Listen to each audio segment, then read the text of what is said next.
Tonight, U.S. trade demands before formal talks can start.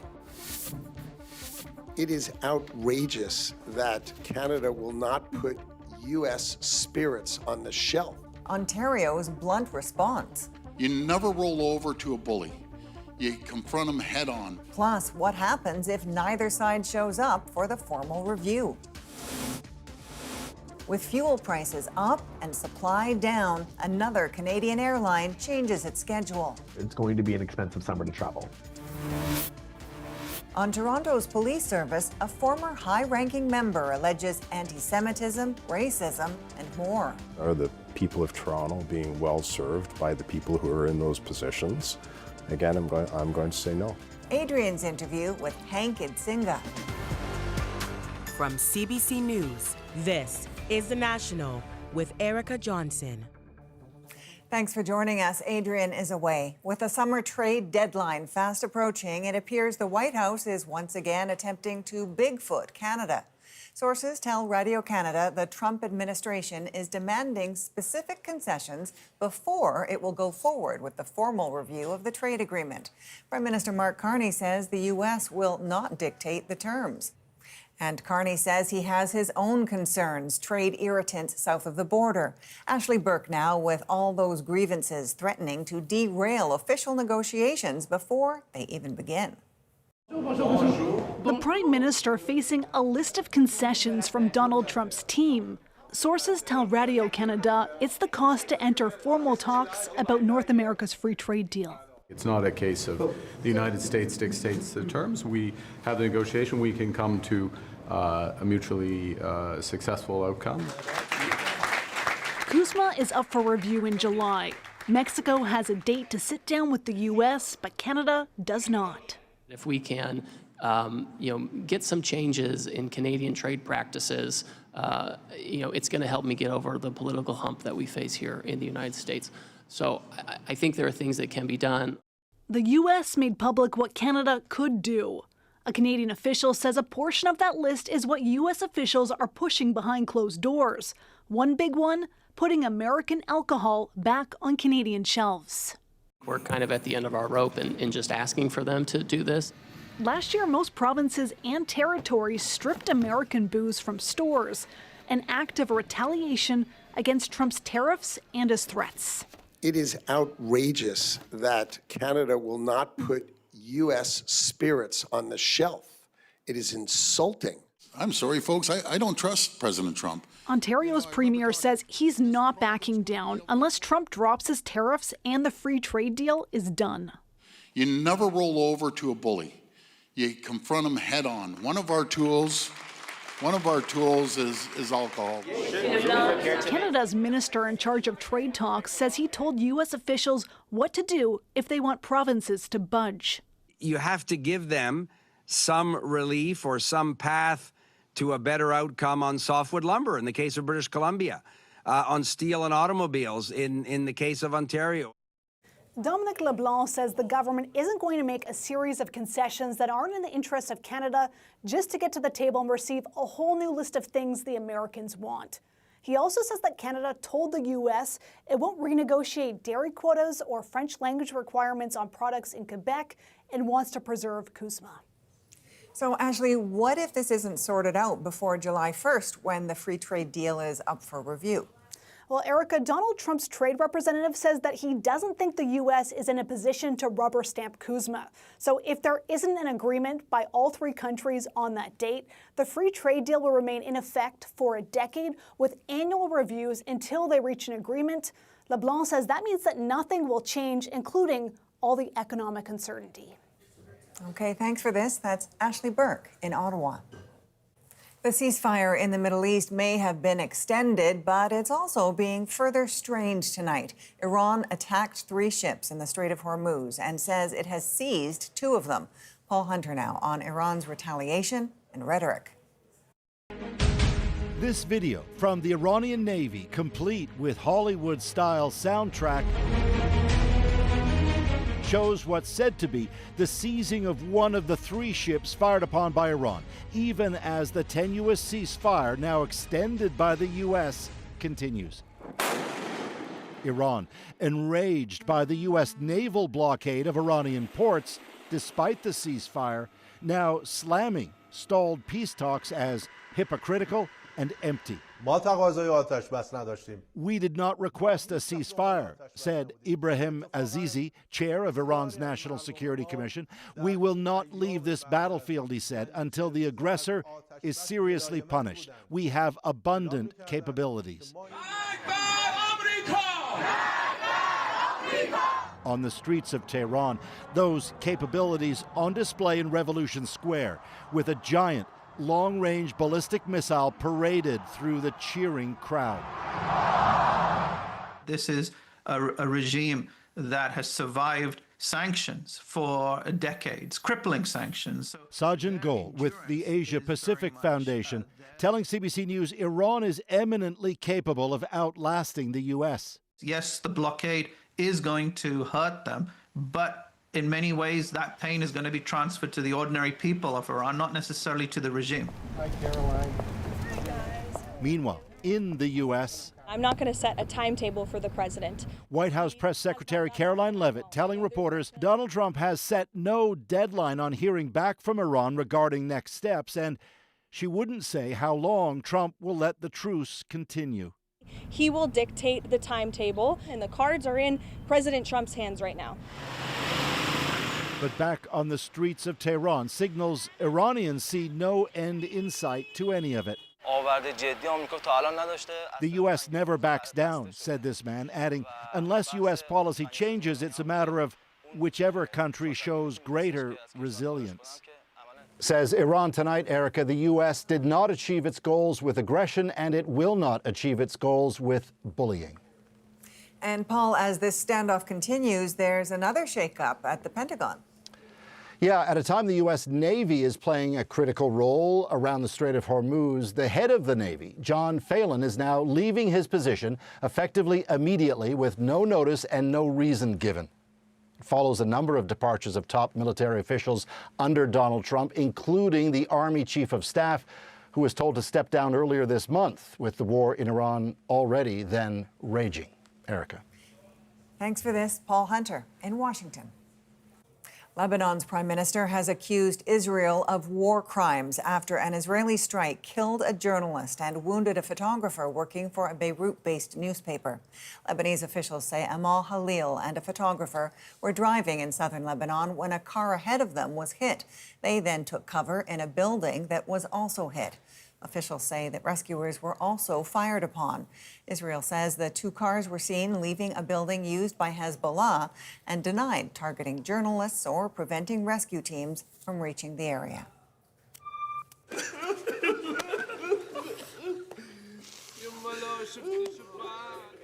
Four Lebanese paramedics were recently killed when Israel struck their vehicles. Later in the program, Chris Brown on what the body camera of another paramedic shows in the immediate aftermath. The ongoing blockades in the Middle East have cut off a major supply of jet fuel, and now Air Transat is blaming spiraling fuel prices as it cuts back on flights. Anis Haidari explains the chaos for summer travel plans could be just beginning. Higher jet fuel costs now mean fewer flight options, with airlines both around the world and here in Canada cutting summer flights. Air Transat partly blaming high fuel costs for a 6% cut to its flight capacity. WestJet and Air Canada also cutting back in recent weeks. And now German airline Lufthansa will cut 20,000 flights through October. This all likely means pricier tickets, especially for a trip to Europe, says this travel agent. As they consolidate those flights, it's going to mean that while demand stays the same, the inventory is dropping, and so those prices are going to go up much faster. Compared to before the war in Iran, jet fuel costs are hovering around double the price, and sometimes higher. Those high costs, an ongoing consequence of the ongoing blockades at the Strait of Hormuz. But with high demand for flights and a low supply of fuel, energy experts say there aren't many options. So it's all about destroying demand. We're not quite to the point where jet fuel is running out. The price has gone up, that is destroying demand, and that has to be part of the solution in the short to medium term. The European Union says it's going to work to make sure there is enough fuel. We will step up action to ensure that the supply of fuels, including for planes, are adequate across the whole Union. And while Canadian Airlines say they have supply, they aren't immune to the price. We don't see any situation where we think we're going to see last-minute deals or any price drops over this summer. It's going to be an expensive summer to travel. If anything, the supply chains, the stocks are just getting worse and worse. The only solution to this now is a resolution in the Straits, which will take months to have effect, and demand destruction. And that's why we're going to see more and more airlines cancelling flights. All this means an expensive summer to travel, with fuel and fare increases at home and fewer options abroad. Anis Haidari, CBC News, Calgary. Ontario Premier Doug Ford has confirmed his government sold a $28.9 million private plane less than a week after its purchase spurred public backlash. We sold the plane for the same price right back to Bombardier and said, okay, you take it back. Ford argued the plane was necessary because of how vast the province is, and so he could more easily travel to the U.S. on trade business. A CBC News investigation found the jet would have only been able to use about 10% of Ontario's airports because it requires a much longer runway. The RCMP has charged a Quebec City resident with terrorism-related offences for his alleged activity with the 764 network. The RCMP accuses Jeffrey Roussel of Quebec City of participating in a terrorist group, facilitating terrorist activities, and of publishing graphic, violent, or disturbing content on the social media platform Telegram. Most of his victims, allegedly, are teenagers. Ottawa declared the 764 network a terrorist entity in December. A new law set to go into effect in the UK aims to put an end to smoking. It draws a line preventing anyone born after a certain date from buying cigarettes ever again. Briar Stewart has reaction from London. On a London University campus, it's not hard to find students on a smoke break. Many became addicted in their teens, an age group the UK government hopes to deter by restricting the sale of tobacco products. Count this group among the doubters.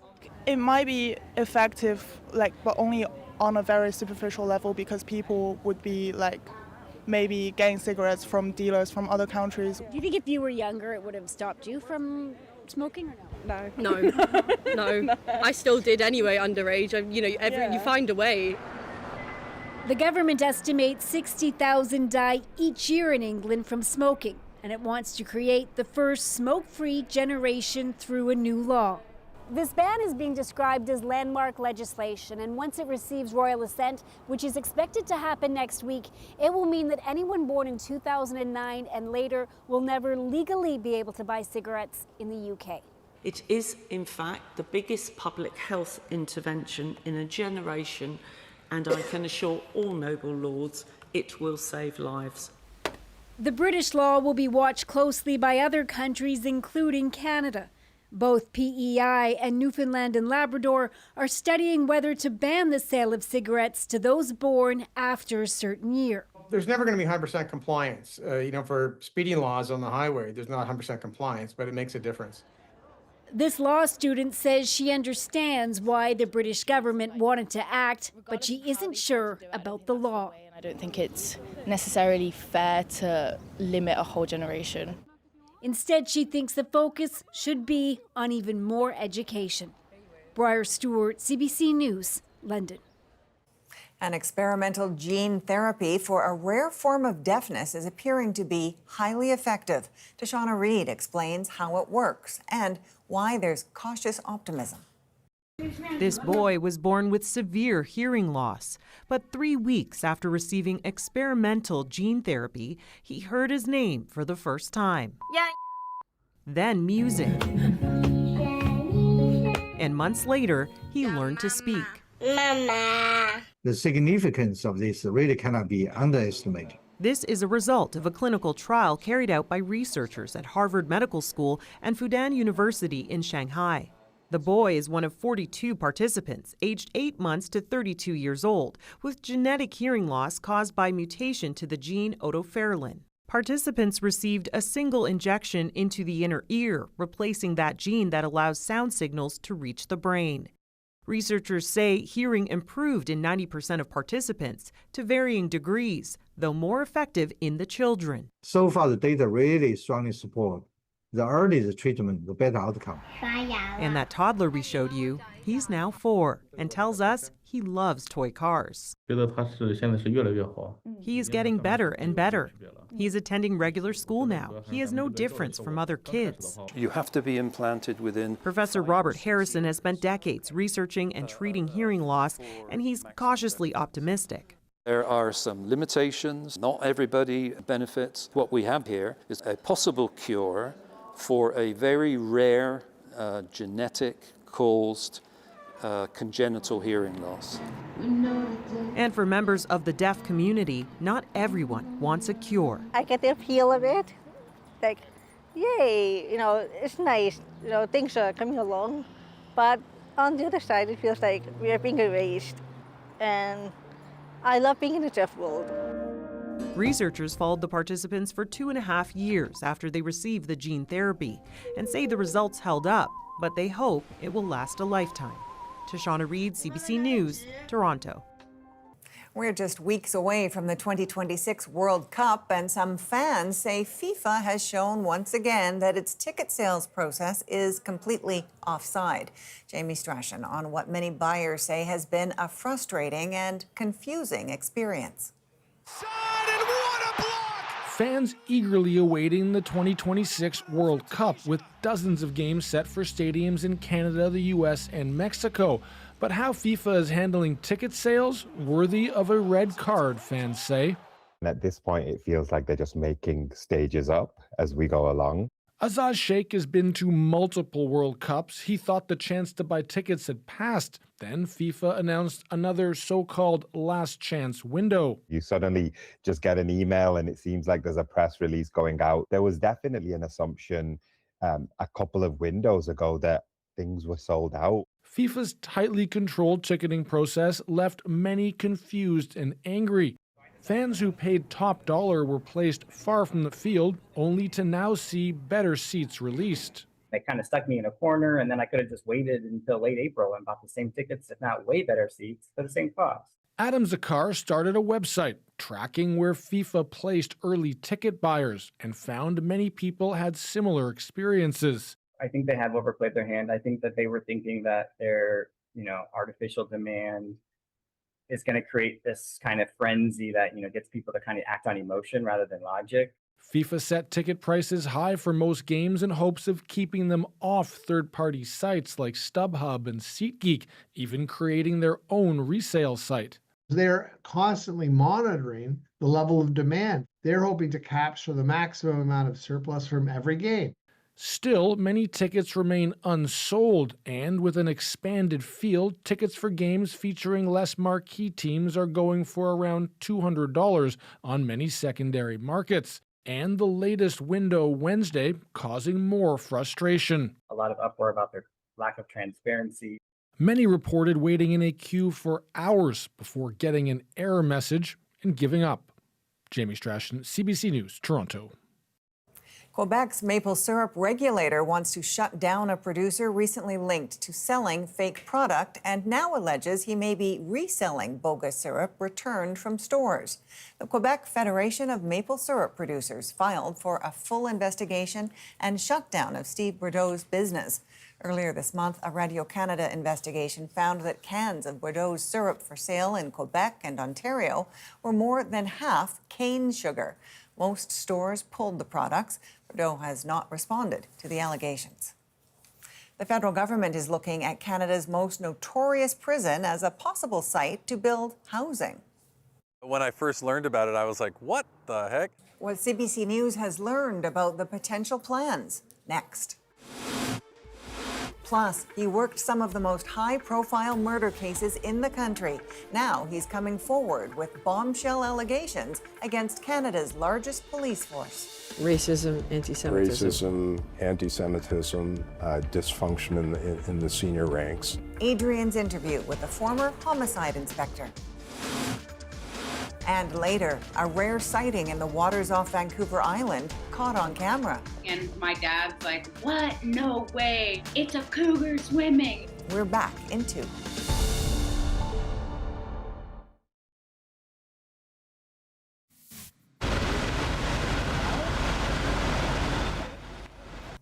Toronto fire crews spent the morning melting a massive sculpture of ice blocks installed by Drake to tease his new album. Fans got a little too heated trying to find the release date hidden inside, using blowtorches and pickaxes until officials stepped in. One fan cracked the code. Drake's album, Iceman, drops May 15th. There's some fiery reaction tonight to the potential of turning a former Ontario prison into housing. The Kingston Penitentiary held some of the country's worst offenders. Dan Takema details the documents he uncovered and why locals aren't buying in. For 178 years, Kingston Penitentiary was home to many of Canada's most notorious criminals, among them serial killer Paul Bernardo and child murderer Clifford Olson. But now there's the possibility it could be your home too. Last year, the infamous prison was added to a list of federal properties with housing potential. When I first learned about it, I was like, what the heck? Documents obtained by CBC News suggest the government considers the pen a sleeping giant waiting for redevelopment, estimating up to 700 units of housing could be built there. Kingston's MP doesn't buy it. Conversion of a property like this is, in my opinion, just wildly unpractical. A visioning exercise recommended keeping the front gate and main cell block, but leveling about half of the site to put up housing, some in high rises overlooking Lake Ontario. Kingston Penitentiary, scene of the worst prison riot in Canadian history. The prison has survived fires, escapes, and yes, riots. People would have to question investing what would, I presume, be significant amounts of money into place with if you believe in it, the spirits that may be lingering around this site. One passerby took that a step further. They should just burn it to the ground, get rid of all the evil spirits. It's been called the Alcatraz of the North, with a reputation that's drawn more than 685,000 visitors and an estimated tens of millions in tourism dollars. It's also a National Historic Site. It was really housed the full spectrum of the human experience here. If the day ever comes where the pen trades cell blocks for condos, would people move in? Kingston's MP already knows his answer. No, I wouldn't. Dan Takema, CBC News, Kingston, Ontario.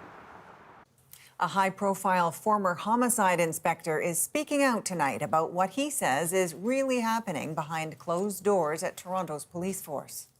There's a real problem with the culture of the police service from top to bottom. His allegations of corruption, racism, and anti-Semitism. Adrian's interview is coming up next.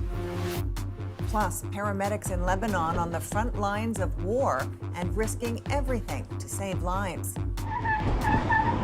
The National breaks down the stories shaping our world. Next.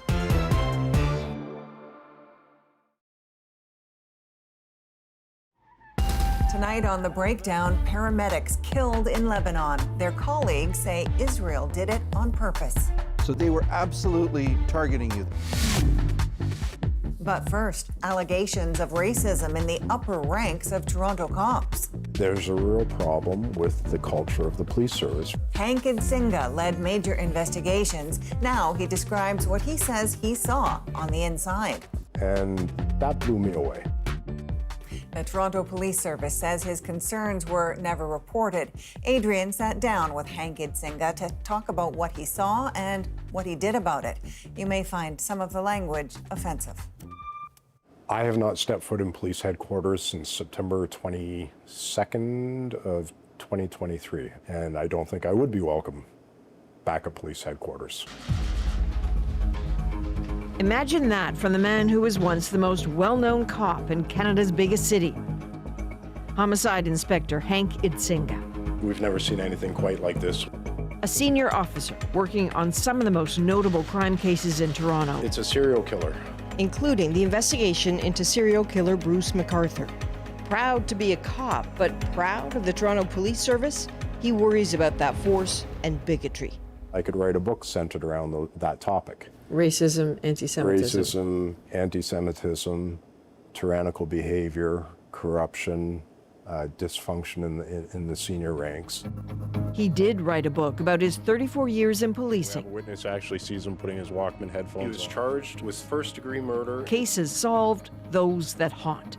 That he called his book The High Road, sign enough he didn't entirely expose what or who enraged him. When I was the inspector. What he is willing to say is bad enough. I don't go around telling people, you know, my grandfather was a Holocaust victim. So people, when they don't know my background, perhaps let their guard down a little bit. There was an officer in the ranks above me who referred to a kosher barbecue as a Jew-Q.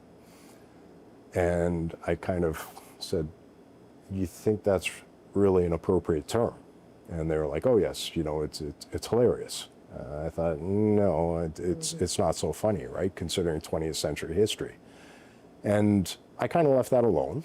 And it was months later when there was a video on our internal intranet, and one of the officers featured in the video, unbeknownst to me at the time, was Jewish. And I walked in on the same senior officer who was watching that video, and they paused that video and looked at me and gestured towards the screen and said, you know, the only reason he gets away with this is because he's a fucking Jew. And that blew me away. And months later, I was with that same senior officer on our way to a meeting with a lawyer who happened to be Jewish. And that senior officer said, I can't believe we have to pander to this fucking Jew. And that really was the seminal moment when I said, okay, you know what? I was pretty sure you're a Jew hater. Now I'm positive you're a Jew hater. You said this to him? And I kept it to myself. I sat in that meeting and literally didn't say a word. Just kept my head down, thinking this is repulsive. Repulsive, yes. And also he suggests a pattern of anti-Semitism and anti-Black racism. Here's just one example. There are, he says, more. I had 12 detective sergeants in homicide running the 6 investigative response teams. 2 of those officers were Black. And we had a senior officer who, at one point in time or another, summoned those 2 officers to their office and verbally tore a strip off of them. And they come back and they report to me, and I'm like, they haven't done that to any of the other detective sergeants in homicide. Probably could have justified doing it on some occasions, some of the other officers, but only did it to those 2. And in that case, I don't even think they realize they're doing it. But it's obvious to the people who are watching that it's being done. The person you're talking about who's clearly an anti-Semite, the senior officers who picked on the Black officers, yeah, likely because they're Black? Yeah. Do you have any reason to think that they then took those abhorrent behaviors into the public realm? The senior officers would have very little interaction with the public realm. But if you look at those senior officers who are still in control when we have our post-October 7th protests going on, and everyone's scratching their head and saying, why aren't the police doing anything here? Why are we not seeing a response when it's this particular community that's being victimized? And that very well might explain some of it right there and then. Do you have any reason to believe that anti-Semitic senior officers were in charge of decisions around deployment around those protests? Absolutely. Police services exist to serve the population. So to talk with Hank Idsinga is to know some listening will nod in sad recognition. Others will be newly rattled and maybe scared. I'm trying to imagine the position of a citizen who wants to call the police because of anti-Semitic or racist behavior that they feel victim to. Do they have reason to feel safe in making that call? If you call to make a complaint about anti-Semitic behavior, let's say, just to package that in a nutshell, you need to be aware that the person you're making that complaint to They very well might be an anti-Semite themselves. That's why you have to constantly stay on top of that complaint that you've made. Who's it been assigned to? What's their contact info? What's going on with it, right? That's something the public really needs to do when they do make that complaint. Think about Idsinga's prominence during the investigation into the missing and ultimately murdered men from Toronto, those horrifically dismembered and buried in planters and a yard in a residential area. He led the way, particularly in transparency, sometimes inviting media to see the work the force was doing. In 2019 and 2021, he was on Toronto Life's list of the city's 50 most influential people. And as head of homicide, he had one of the highest rates of solved cases for murders of any major city in North America. You got a lot of praise and a lot of respect within sort of civilian life in the city for that. But you sort of write in here that your superiors didn't really acknowledge that. Why do you think that is? At one point in time, my picture was on the cover of a local newspaper with several other officers and labeled as who's going to be the new chief, right? And I had no interest whatsoever in being the chief of police. But people who are interested in being the chief of police see that, and they suddenly think, okay, is this competition? And if they're in the ranks above me in the organization, they are really going to pull back on heaping any praise on me. That sounds pretty childish. It's very childish, and there's a lot of cultural problems within organizations, a lot of problems with the processes, the promotional processes, even the chief's process, right? Is it a meritocracy? I don't know that it is. I use this word with caution, but when you describe a process that isn't necessarily a meritocracy, it sounds corrupt. So is the promotions process corrupt? Well, if you look at the promotions process within the service, we've seen officers cheating in the exams. That's corrupt. I also write about an officer who, as soon as he walked into his interview panel in the promotion process from sergeant to staff sergeant and saw who was the head of the table, knew he didn't have a chance, right? Why? Because of that person, who that particular person was, who he had had issues with in the past. That's corrupt. Do you think there's a cost to the people of Toronto? Is the best candidate necessarily getting promoted to those positions if the process is corrupt? I would say not. And in that case, are the people of Toronto being well served by the people who are in those positions? Again, I'm going to say no. We are here to make an announcement regarding a lengthy investigation into organized crime and police corruption. Corruption within the force in Toronto is a subject that continues to come up. 7 serving officers, a retired one, and 19 civilians were recently charged in what became a sweeping corruption and organized crime investigation. Idsinga is clear he's never been afraid to ruffle feathers, but to read the high road is to realize there's a lot left unsaid and key players unnamed.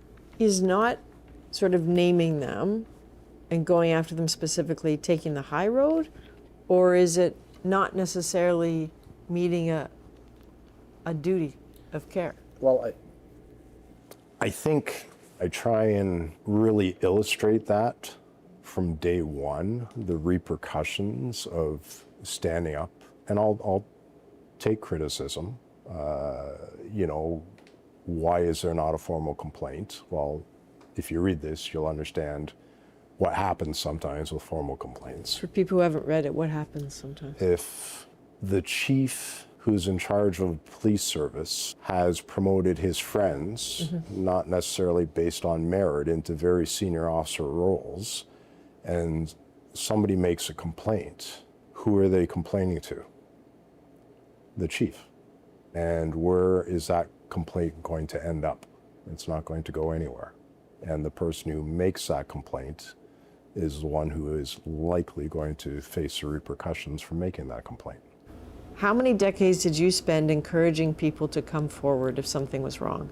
And yet you were nervous to do it. What does that say to someone who doesn't have the power of being in the police force and as tall as you are and as much of a name as you are? If you're apprehensive about sounding the alarm, How is the average citizen supposed to feel comfortable doing it? Yeah, it's tough, and there's a real problem with the culture of the police service from top to bottom. In the face of all this, another key question: what did he do about all he experienced and witnessed? On that, he holds back. Without getting into specifics about what I was willing to do and what I wasn't willing to do, suffice to say, I didn't do nothing. While Idsinga says he found a way to deal with his concerns, Toronto police say they cannot substantiate the claims, have clear mechanisms for members to report concerns, and that allegations of discrimination are taken seriously, and they say they seek external oversight where appropriate. Hank Idsinga's book, The High Road, will soon be there for all to read. If a conversation emerges about how to better policing, he says he will be right there ready to help, to deliver justice still. And Hank Idsinga's book is The High Road, Confessions of a Homicide Cop. Its official release date is April 28th. Up next, paramedics in Lebanon accuse Israel of targeting them as they're out on the job.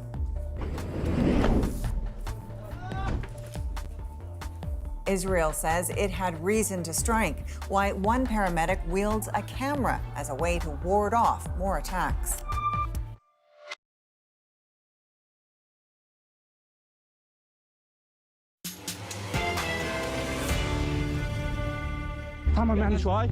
Paramedics in Lebanon killed by Israeli drones as they try to help others.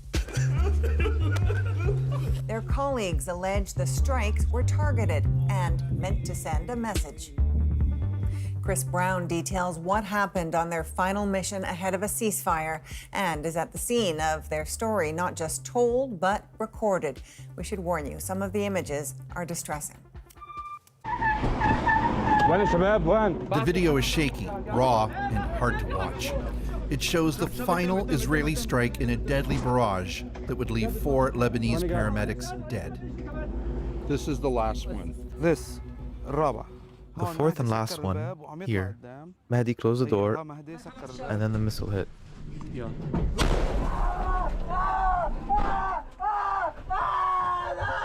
It's unfiltered panic, footage that isn't just a memory, but also evidence. Israel has repeatedly claimed medical teams in Lebanon are misusing their humanitarian status to help Hezbollah. So the day before a ceasefire paused the war between the militants and Israel, Fadel Hamadi strapped on a camera, not for social media, but as an insurance policy. Documenting the strike proves the opposite of what has been said. The sequence began with an Israeli attack south of Nabatea in the town of Meifadoun. 3 successive strikes later, Saeed Hossein Harebi, Ali Al-Hadi Shadi Sabra, Fadel Sarhan, and Mehdi Abu Zaid would all be dead. Each Israeli attack coincided with the arrival of a new paramedic team. Ali Malem's team was the last to get to the scene and rushes to get the injured into his ambulance along with his colleague Abu Zaid. Mahdi Abu Zaid closed the door and came here and opened the door. He reached the door here. As he was opening the door, the missile hit near the vehicle. The 4th Israeli missile shredded their ambulance with shrapnel. Abu Zaid was hit in his abdomen and fatally wounded.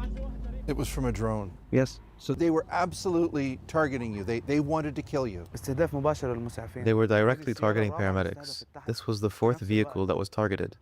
At the team's headquarters in Nabatea, Mohammed Sleiman knew better than anyone the risks that his paramedics were taking when they left that day. Jude started with us in the ambulance service when he was 6 years old. He used to come with us and join the guys in all their activities. On March 24th, his son Jude, who was 16 years old with dreams of becoming an engineer, was delivering food from a nearby community kitchen. He and his friend Ali Jaber were on a moped following behind an ambulance when witnesses say an Israeli drone fired a missile right at them. I called Jude, the guys called Ali. There was no reception. We said, let's go down. I got in the ambulance and went out. Unfortunately, Ali and Jude were killed. At Jude's funeral, Slayman and the rest of the paramedic team vowed to continue their work. They now wear a lapel badge in honor of their dead colleagues. Why would the Israelis have done this? It may be a psychological tactic to stop paramedics from doing their jobs. There is nothing else. No other explanation. Israel says it's because ambulances are being used to carry weapons. Can you address that? That is a big lie, and the video proves that. The video shows these vehicles only have ambulance equipment in them. When the paramedics released Fadi Hamadi's video, they paused it to show exactly what was in the back. No weapons. He considers what happened to his team to be a war crime, as international law prohibits targeting medical teams no matter what their affiliation. And he wants his video to be used as evidence. You can now know who's right and who's wrong. Even though this is a short video, the truth is clearly proved. Israel's military has not directly addressed the events of that day. It has said the incident is under review and previously accused Hezbollah of using ambulances to bring weapons to its fighters. Lebanese health authorities say Israeli attacks have killed at least 100 healthcare workers since March the 2nd. The paramedic base is now quiet, but no one believes the war is over. Jude was 16 years old and Ali, 22. They were directly targeted, but we are not broken at all. We became stronger. When Mehdi was killed, we felt even more committed to our duty. The ceasefire has paused the missiles, but it hasn't erased the blood from the ambulance stretcher. The paramedics know the next life they have to save could be one of their own. Now, the Lebanese Red Cross said its teams were operating under humanitarian principles of neutrality, impartiality, and independence. It stressed that paramedics like the ones in Chris Brown's story are protected under international law and condemned the attacks as clear violations. Coming up, locals get close to a cougar swimming off the coast of BC. And then I'll probably never see again in my life. Their experience close to the large predator, next in our moment.